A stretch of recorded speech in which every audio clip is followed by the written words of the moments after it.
오늘 우리에게 주신 하나님 말씀 보겠습니다. 누가복음 2장 22절부터 24절까지 세 절 말씀이기 때문에 저와 여러분들이 뜻을 생각하면서 같이 합독하시겠습니다. 22절부터 같이 합독하십니다. 시작. 모세의 법대로 정결 예식의 날이 차매 아기를 데리고 예루살렘에 올라가니 이는 주의 율법에 쓴 바 첫 해 처음 난 남자마다 주의 거룩한 자라 하리라 한 대로 아기를 주께 드리고 또 주의 율법에 말씀하신 대로 산 비둘기가 한 쌍이나 혹은 어린 집비둘기 둘로 제사하려 함이더라. 아멘. 오늘 본문을 통해서 주신 하나님 말씀 제목이 정결 예식에 임한 하나님의 말씀입니다. 한번 같이 한번 읽어볼까요? 시작. 정결 예식에 임한 하나님의 말씀. 여러분, 아기 예수님이 태어나고 모세의 율법대로 정결 예식을 치르셨습니다. 그리고 예루살렘에 올라왔는데 그때부터 이제 인류 구원을 위한 그리스도의 삶을 시작하신 것이죠. 동시에 또 정결 예식을 위해서 다시 또 올라오셨는데 그게 뭐냐면 부모의 정결 예식이 있었기 때문에 다시 부모님이 또 올라온 거예요. 부모인 모세와 마리아가 모세의 율법에 의해서 레위기 12장 1절 이하에 보면 산모의 정결 예식이 또 있습니다. 그래서 그 산모의 정결 예식이 뭐냐면 모든 산모는 아들이 태어났을 때는 7일간 부정하다 해가지고 7일을 집에서 머물러야만 했습니다. 그리고 7일뿐만 아니라 33일 동안 이 피를 흘렸기 때문에 집에 바깥에 나가지 못하게 됐어요. 그래서 무려 40일 동안 집에 있어야만 했습니다. 그리고 그 정결 예식을 위해서 40일 머문 뒤에 예루살렘에 올라와서 정결 예식을 행해야 됐어요. 번제와 속죄제를 드려야 온전히 회복되는 것이었습니다. 그래서 지금 그 기간에 맞춰서 이 마리아와 요셉이 예수님을 안고 예루살렘 성전에 올라오게 된 것이지요. 그런데 이것은 우리가 지금 보면 그냥 그런가 보다라고 하는데 이게 굉장히 요셉과 마리아는 열심히 있었던 사람인 것을 나타내고 있다라는 것이에요. 왜냐하면 그 당시에 정결 예식은 율법으로 정해져 있었지만 사람들이 굉장히 가난해서 이것을 행하기가 어려웠어요. 그 당시에는 사람들이 하루에 한 끼 먹는 것도 힘들었어요. 그래서 집비둘기 한 쌍, 산비둘기 2마리 이게 쉽지 않았어요. 그런데 지금 그러한 상황에서도 요셉과 마리아는 그 정결 예식을 위해서 이것을 다 행했다라는 거예요. 다시 말해서 요셉과 마리아는 하나님의 율법을 정말로 사랑했던 사람이다라는 겁니다. 그런데요, 놀라운 사실은요, 그러한 정결 예식을 율법에 따라서 온전히 행하고 나니까 어떤 일이 일어나느냐, 바로 성전에서 그들은 위대한 하나님의 말씀을 듣게 되었다라는 거예요. 무슨 성전에 가면 하는 말씀 듣지, 천만의 말씀이에요. 이 성전에서 하나님의 말씀을 듣는 것은 실제로 사람을 통해서 들었던 거예요. 바로 선지자 시므온이라는 사람을 만나서 이 그리스도에 대한 하나님의 예언의 음성을 듣게 된 것입니다. 이 시므온이라는 선지자는 늙은 선지자였어요. 근데 이 시므온의 선지자가 이 아기를 보고서 성령으로 너무 충만해서 기쁨으로 하나님을 찬양하게 됩니다. 그러면서 이 그리스도 예수의 앞길의 삶을 예언하게 되는 것이죠. 그 예언 내용이 바로 25절부터 28절까지인데 한 절씩 한번 볼까요? 25절 먼저 보면 예루살렘에 시므온이라는 사람이 있으니 이 사람은 의롭고 경건하여 이스라엘의 위로를 기다리는 자라 성령이 그 위에 계시더라 라고 기록하고 있어요. 이 예루살렘의 시므온이라는 나이 많은 이제 죽을 날이 얼마 안 남은 선지자가 있었습니다. 근데 그가 의롭고 경건했다라는 거예요. 그래서 의롭고 경건했는데 성령이 그의 위에 계셨어. 근데 그가 소망했던 게 뭐냐면 이스라엘의 위로를 기다렸다라고 기록하고 있어요. 왜 이스라엘의 위로를 기다렸을까? 그때 당시를 생각하셔야 됩니다. 그때 이스라엘 백성들은 가난했고 또 로마의 식민지하에 있었어요. 그래서 식민지에 있어서 아주 피폐했어요. 여러분 일제 식민지 때 사셨던 분들은 아세요. 저도 할머니를 통해서 얘기를 많이 들었어요. 아무거나 와서 뺏어가는 거예요. 놋그릇 같은 거 뺏어가고 사람 끌고 가고, 그래도 할 말이 없었어요. 그냥 때리고.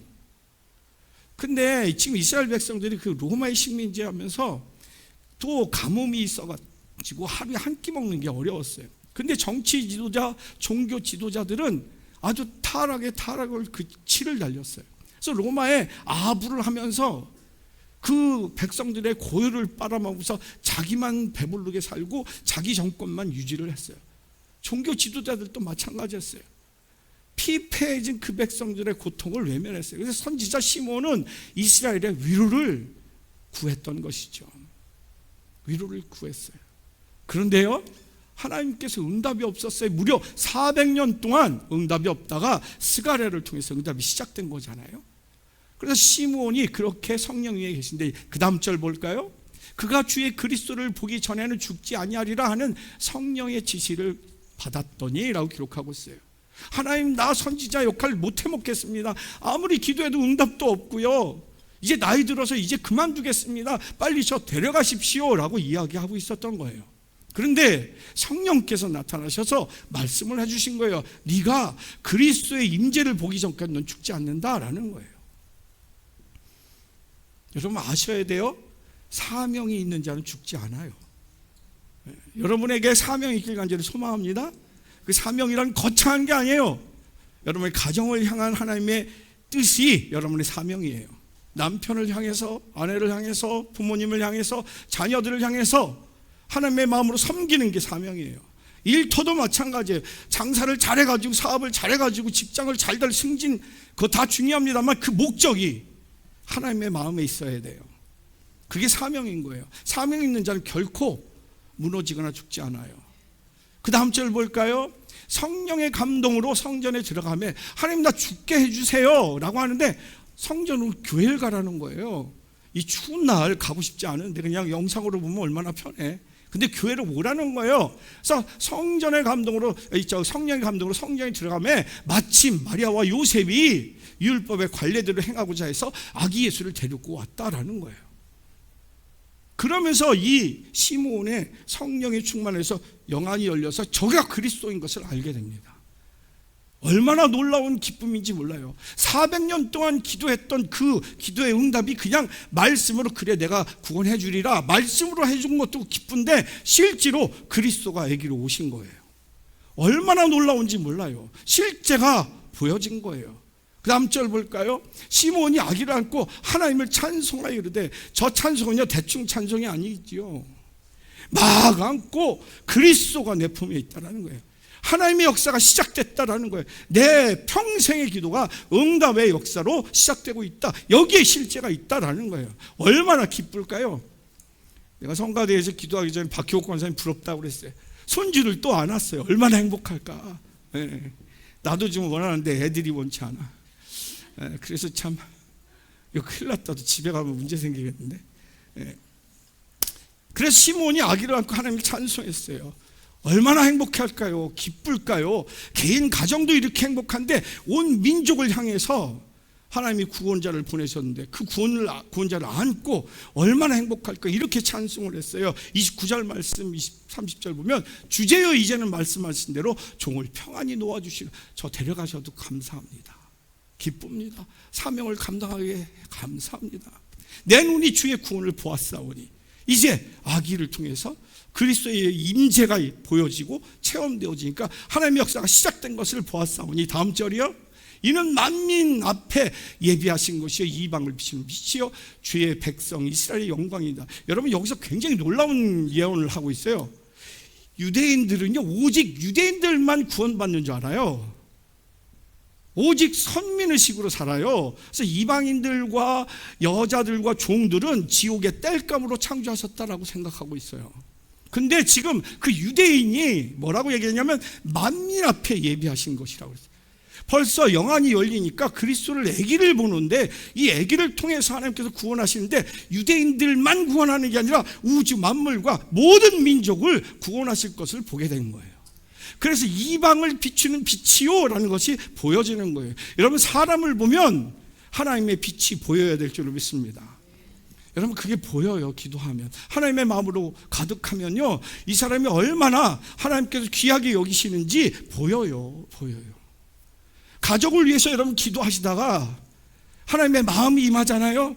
그렇게 지긋지긋하고 속상한 그 남편이 하나님의 빛으로 보여요. 우리 집사람이 그랬으면 좋겠는데, 그렇게 보여요. 그래서 이방이 비추는 빛으로 보여지기 시작한 거예요. 그래서 이 이스라엘의 영광이라고 그랬어요. 유대인만 구하는 그리스도가 아니라 이 우주 만물의 모든 민족을 구하는, 그래서 그 구하는 그리스도가 이스라엘 가운데 오셨으니 이스라엘에게 영광이라는 것이에요.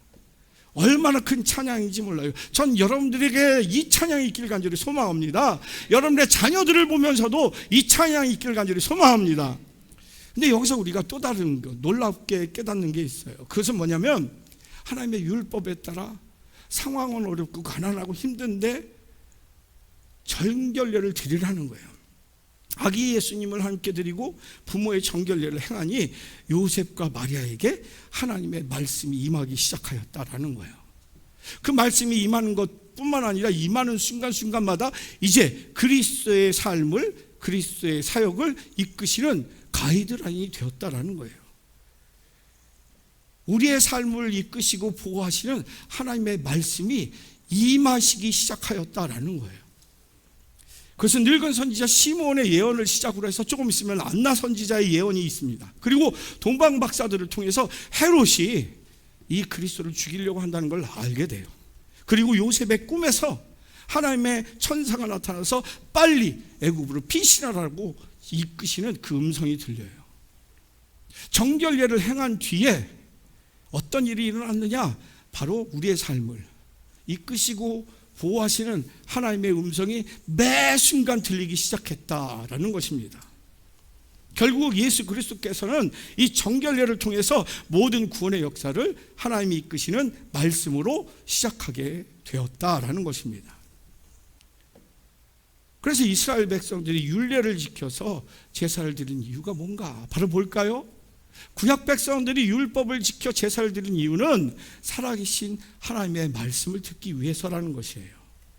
살아계신 하나님의 말씀이라는 게 여러분 우리의 삶을 해석하게 하고 보호하게 하시고 이끄시게 하고 사명을 감당하게 하시고 존귀케 하시는 말씀인 줄로 믿습니다. 이게 얼마나 중요한 일인지 몰라요. 이 놀라운 축복을 하나님께서는 모세를 통해서 시내산에서 이미 이스라엘 백성들에게 약속하신 그 축복이었어요. 정결례를 통해서, 이율례를 통해서 그것을 지킬 때 하나님께서 말씀을 통해서 말하겠다라고 약속하셨어요. 이 출애굽기 29장 41절과 볼까요? 한 어린 양은 저녁 때, 그러니까 시내산에 다 모였을 때 하나님께서 모세를 통해서 너희들은 매일 번제를 드릴 때 이렇게 드려라 라고 얘기해. 한 어린 양은 저녁 때 드리되 아침에 한 것처럼 아침에도 드린다는 거죠. 소제와 전제를 그것과 함께 드려 향기로운 냄새가 되게 하여 여호와께 화제를 삼을지니. 그 다음에요 42절, 이는 너희가 대대로 여호와 앞 회막문에서 늘 드릴 번제라. 내가 거기서 너희와 만나고 너희에게 말하리라 라고 말씀하셨어요.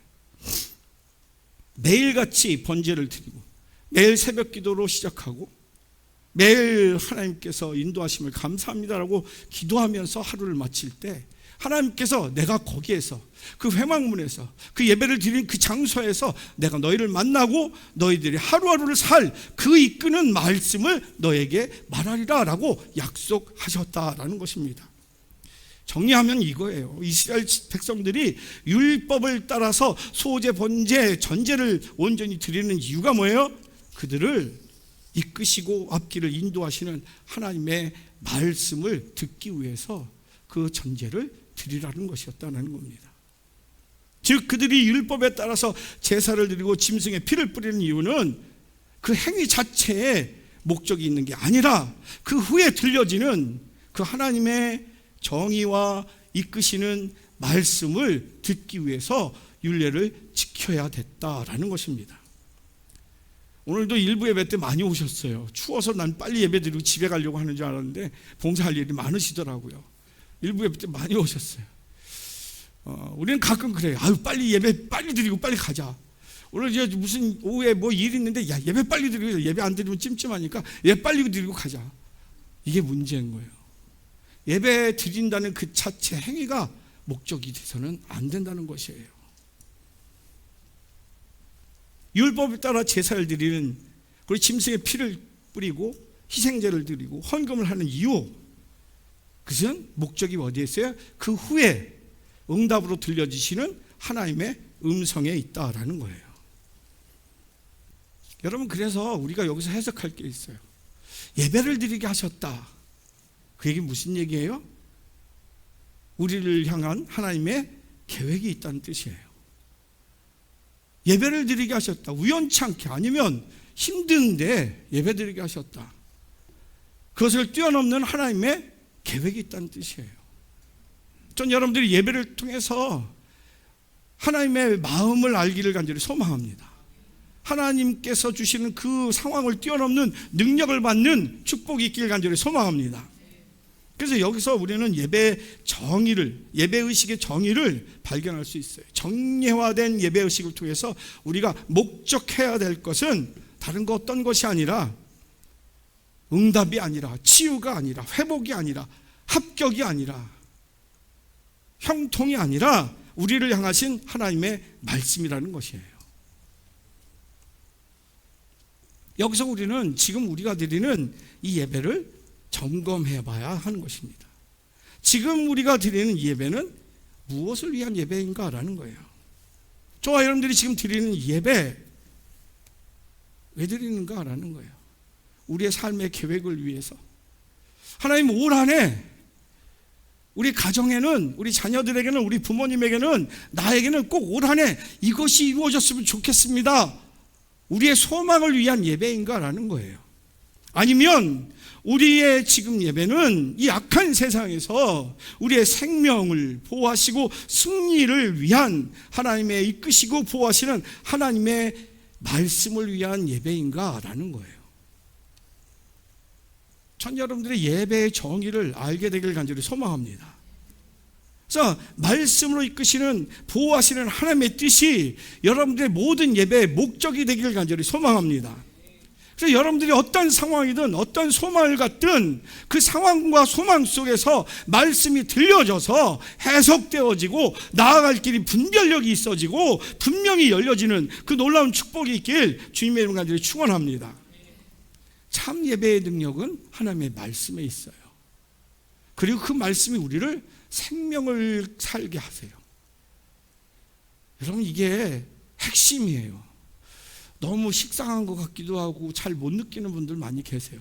근데 참 예배의 능력은요, 하나님의 말씀이고 그 말씀이 내 삶을 살리게 하는 실제적인 일들이 참 많이 일어나요. 얼마 전에 제가 한 몇 년 됐어요. 월남전 때 포로가 되었던 한 미군 장교가 그 포로에서 풀려나기까지 그 수기를, 그러한 수기를 기사화하고 영화한 그 영화를 본 적이 있어요. 이 베트남 베트공 전쟁 때 1970년대잖아요. 그때 이 베트남 전쟁 때 미군이랑 베트공이 싸우다가 이 베트공이 포로가 됐어요. 미군 장교와 부하들이. 너무나도 비참한 생활이죠. 이 온도가 지금은 춥지만 거기 막 40도가 넘어요. 땡볕에 그 야자수고 있고 막 땡볕에 이 함석판이나 철판 같은 그러한 수용소 밑에 있어 봐주세요. 완전히 그 막 익는 거예요, 익는 거.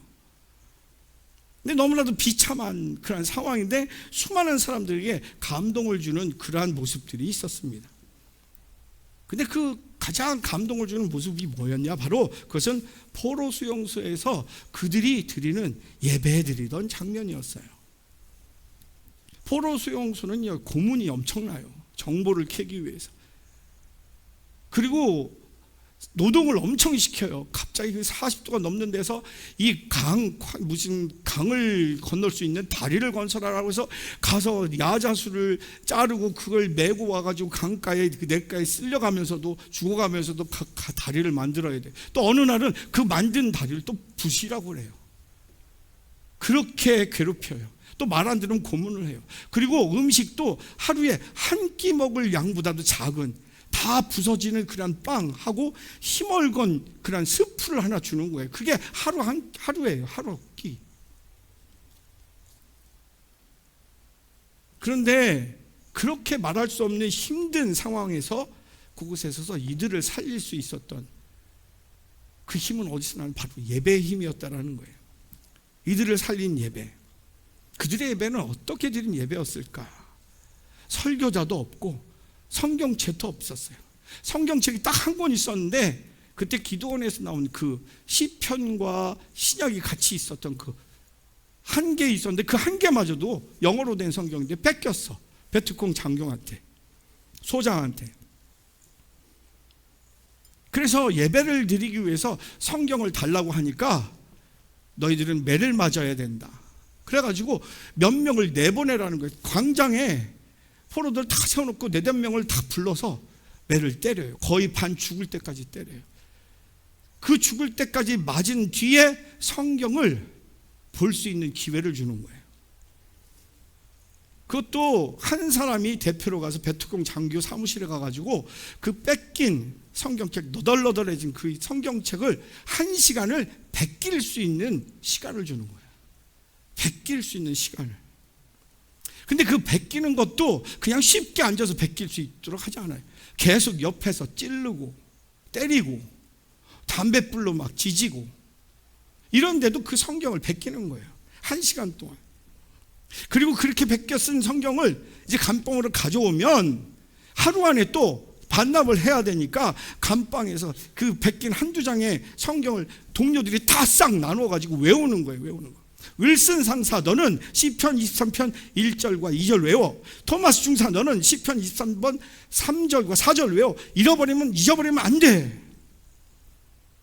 이렇게 말씀이 몸이 되는 거예요. 성육신이 되는 거예요.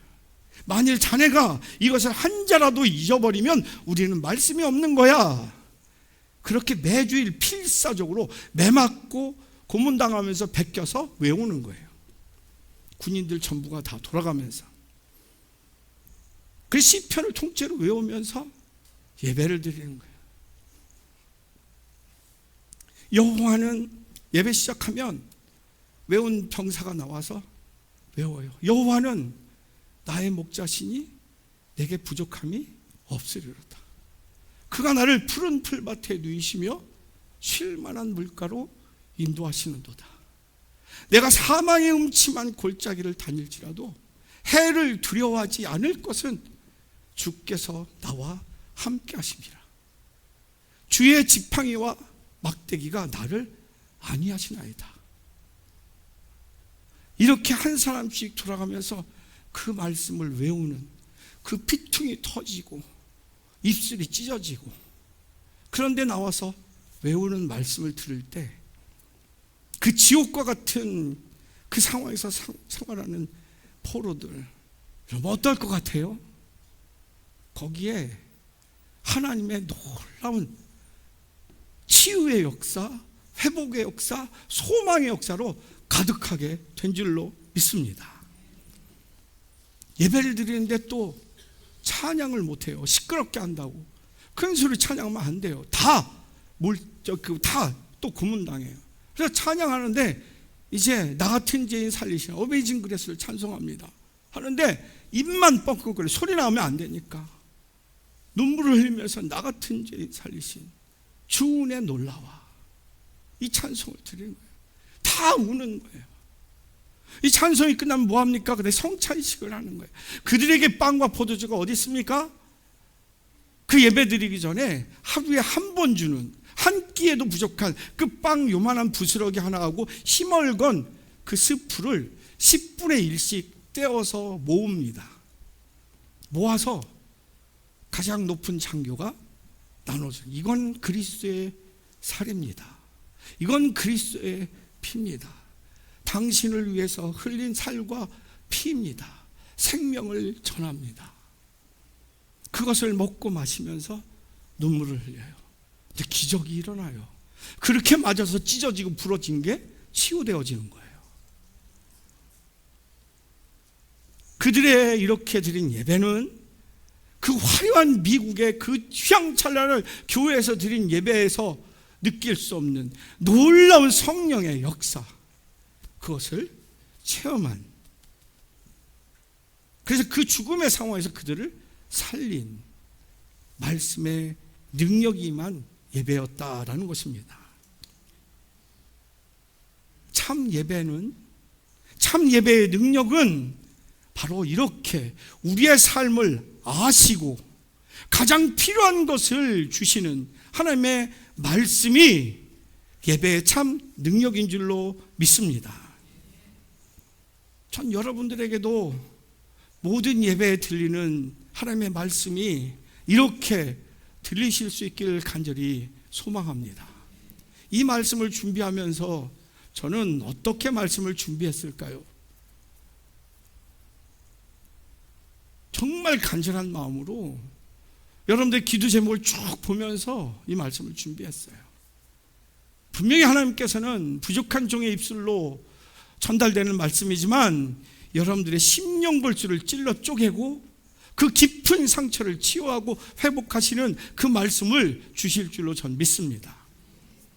지금도 이 말씀을 사모하여서 북한과 중국은 지하교회에서 그렇게 간절하게 예배를 드리고 있어요. 남쪽에서 보내는 극동방송의 그 말씀을 듣는 사람은 극히, 라디오로 들을 수 있는 사람은 극히 드물다고 그래요. 근데 모여있는 사람은 그렇게 많은데, 그래서 듣는 사람이 그것을 듣는 대로 성경을 받아 쓰는 거예요. 그리고 그 쓴 걸 가지고 비밀리에 모여서 예배 드릴 때 그것을 읽는다는 거예요. 그 말씀이 어떻게 들리겠습니까? 그냥 눈만 뜨면, 유튜브만 키면 들리는 그 말씀이 아니에요. 목숨을 건 말씀이에요. 한번 볼까요, 영상으로?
선거를 사이에서 방열된 선거를 즉시 집행하시오.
여러분, 저들이 기도를 지금 들으셨잖아요.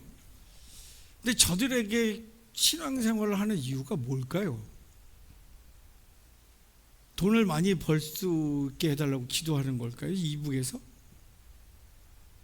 아니에요. 건강하게 해달라고, 합격하게 해달라고 기도 안 해요. 그리고 탈북했다가 11조 전하고 다시 돌아간대요. 왜? 저기 남겨진 자기 친척들, 가족들이 아직 예수님을 모른다는 거예요. 그걸 전하기 위해서 다시 가겠다는 거예요.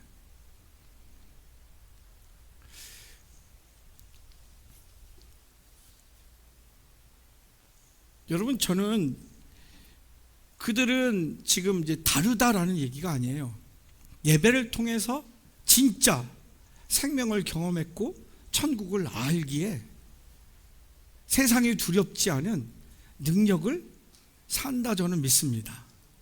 전 여러분들에게 이 세상을 살면서도 누려야 될 축복, 건강의 축복, 물질의 축복, 자녀 형통의 축복도 있어야 될 줄로 믿습니다. 그러나 그곳으로 멈추지 않고 이 땅을 뛰어넘어서 하늘의 영광이 되는 그런 놀라운 하나님의 그 생명과 같은 존귀함의 축복도 여러분들이 예배를 통해서 누리실 수 있기를 간절히 소망합니다. 그래서 에이든 윌슨 토저 목사님이 이런 얘기를 했어요. 그리스도인들의 모든 실패는 예배의 영광을 체험하지 못한 데서 기인한다라는 거예요. 왜 우리가 교회를 다니면서도 속상해하고 절망해하고 분노하는가? 저들보다 우리가 못 삽니까? 아니에요. 너무나도 풍성하고 잘 살아요. 그런데 오히려 저들보다 불행하게 살아요. 주일날 교회 갔는데도 화가 나 있어.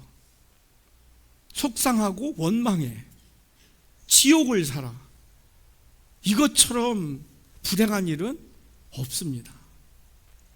전 여러분들이 예배를 드릴 때마다 예배 목적을 하나님께 두실 수 있기를 간절히 소망합니다.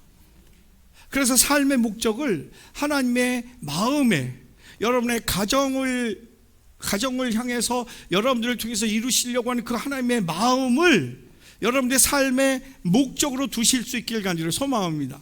직장에서, 사업장에서, 학교에서 여러분들의 소망이 있지만 하나님께서 여러분의 직장에, 여러분의 학교에, 여러분 사업장에 여러분들 통한 이루시려고 원하시는 그 마음을 여러분들이 목적으로 삼는다면 저 말씀의 능력이 여러분의 삶을 그 여러분의 가정에서, 일터에서, 학교에서, 이 교회에서, 이 나라에서 기적과 같이 표적과 기사가 일어날 줄로 믿습니다. 질문 드리고 마칠게요. 지금 나에게서 어려움 속에서도 드리게 하시는 예배는 어떤 예배가 있습니까? 상황이 안 되시고 건강이 안 되시고 마음이 무너지시고 또 물질적으로 어려운 분들이 계세요. 근데 저는 그분들 생각을 해보면서 저도 생각을 해봤는데, 저도 목사인데 사람이에요. 그래서 가끔 마음도 무너져요. 건강도 무너질 때가 있어요. 아프고 힘든데 신방을 요구하시는 분들이 계세요. 기도를 요구하시는 분들이 계세요. 새벽 기도를 좀 편안히 약 먹고 자고 싶은데 새벽 기도를 해야 되는 경우도 있어요. 그런데 놀랍게도 그 이끄심 때문에 그분들을 만나고 그분들을 위해서 말씀 전하고 기도할 때 그분들의 마음이 막 느껴져요. 그리고 그분들의 마음을 향한 하나님의 마음이 막 부어져요. 그때 제가 아픈 게 싹 씻어지는 것뿐만 아니라 너무나도 하나님께 감사하고 그 말씀과 마음을 전할 때 그분이 막 치유되어지고 회복되어지고 해결되어지는 것을 보면서 얼마나 행복한지 몰라요. 지금 나에게 어려움 속에서 드리게 하시는 예배, 전 여러분들이 삶의 모든 예배가 다 이런 축복이 있기를 간절히 소망합니다. 그 예배를 통해 주신 말씀으로 승리하는 일은 어떤 것이 있습니까? 여러분, 가장 중요한 것은 그거예요. 하나님이 여러분과 함께 하신다는 사실이에요. 그 고통의 현장, 해결할 수 없는 문제의 현장에서 하나님이 함께 하신다는 거예요. 함께 아파하시고 함께 고통당하시면서 동시에 그것을 이겨나갈 수 있도록 동행하시는 하나님. 그래서 우리 감리교회 창시자 요한 웨슬리 목사님이 하나님 부르심 받는 순간 이런 얘기를 하고 부르심을 받아서 볼까요? 이 세상에서 가장 좋은 것은 하나님이 나와 함께 하시는 것이다. 하나님이 함께 하실 때 여러분들을 사랑의 눈으로 그 상황에서 하나님이 전능하신 능력과 사랑으로 역사하실 줄로 믿습니다. 그리고 하나님이 하나님 되어 주실 거예요. 아버지 되어 주시고 어머니 되어 주실 것입니다. 그때 여러분들은 그 하나님의 존귀한 자녀가 될 줄로 믿습니다. 말씀을 정리합니다. 정결 예식에 임한 하나님의 말씀, 예배의 목적이 하나님 말씀과 뜻에 있다라는 것입니다. 여러분, 모든 예배의 목적을 하나님의 마음에, 하나님의 뜻에, 여러분 삶의 목적을 하나님의 마음에, 하나님의 뜻에 두실 수 있기를 간절히 소망합니다. 그때부터 하나님은 예수 그리스도를 역사하신 그 역사로 여러분들의 그 역사를 누리게 하실 줄로 믿습니다.